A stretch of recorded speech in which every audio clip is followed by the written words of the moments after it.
The year was 1878, and the town of Redemption, Colorado, sat like a tired dog at the foot of the San Juan Mountains.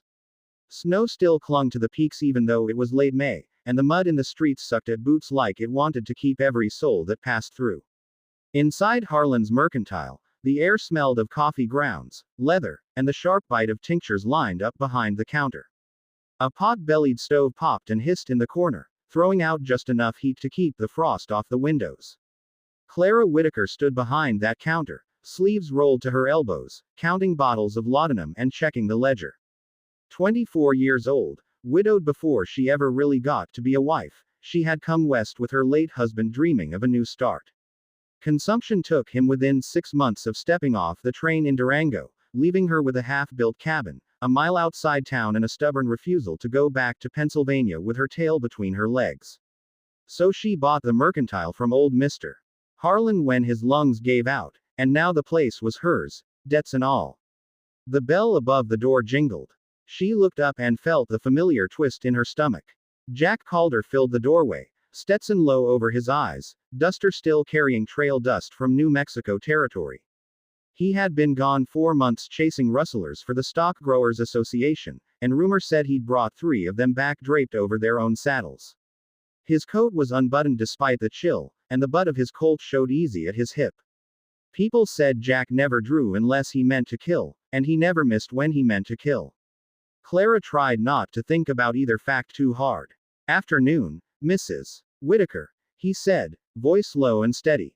"It's still Miss Whitaker to most folks," she answered, setting the laudanum bottle down harder than necessary. Seeing as how there was no marriage worth mentioning. A flicker of something, regret, maybe, crossed his face, gone before she could name it. 4 years ago, when she first arrived, Jack Calder had been the one who carried her trunks from the stage, who fixed the axle on her wagon without being asked, who sat on her porch of an evening playing a beaten-up guitar while she shelled peas. Folks assumed they'd marry. Then her husband coughed himself to death, and Jack stopped coming around. Pride, grief, or plain cowardice, she never decided which.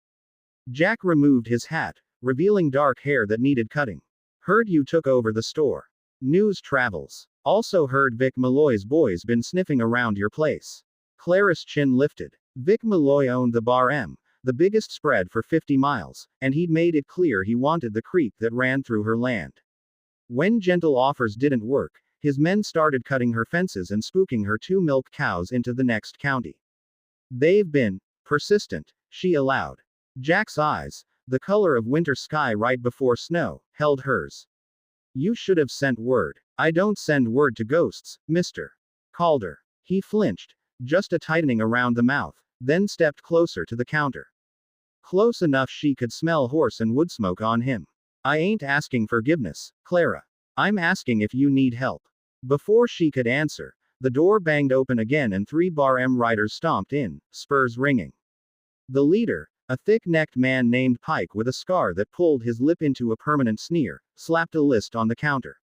"Miss Clara," he drawled, leaning in so close she could smell whiskey and sour sweat.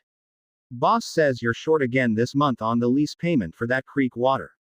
"There is no lease," she said, voice steady even as her heart hammered. "My deed's recorded in Denver, same as his." Pike grinned, showing brown teeth.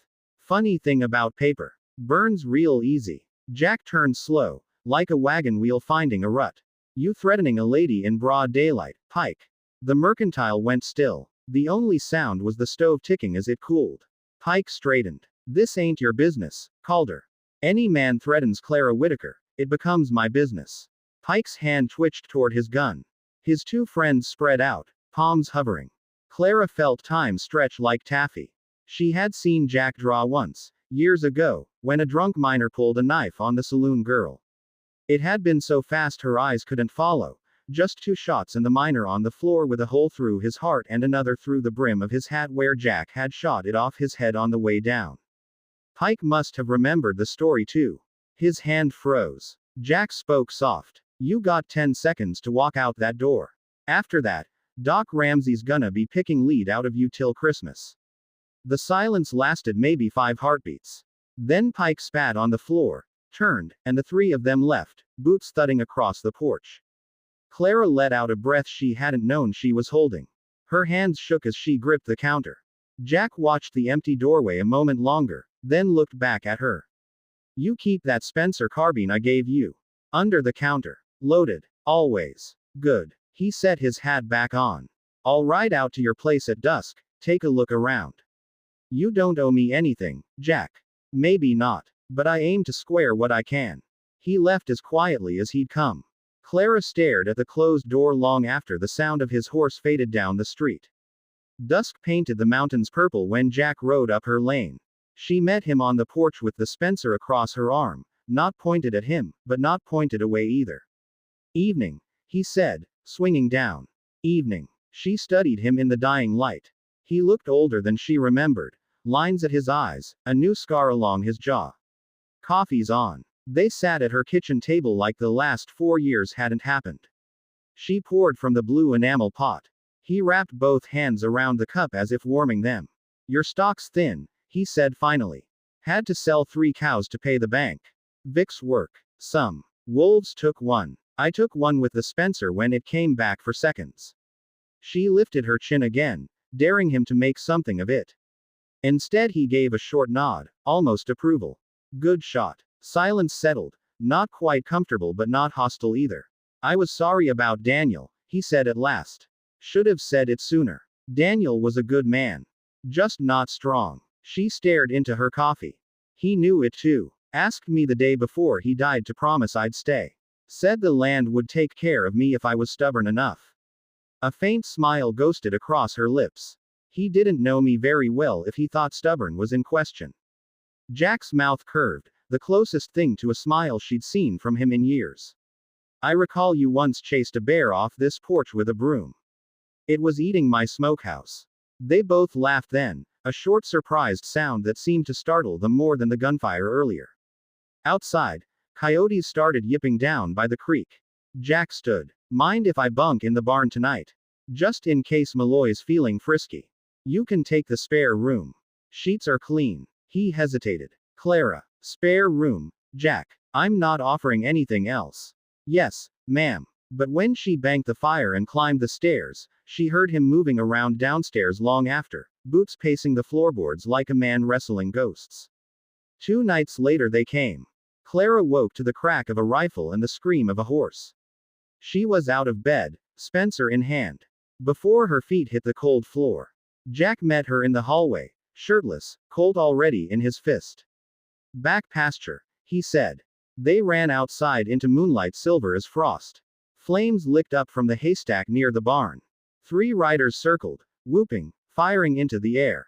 One of Malloy's men swung a torch toward the barn door. Jack didn't waste words. He dropped to one knee, fired twice. A horse screamed and went down, pinning its rider. The other 2 wheeled, guns coming up.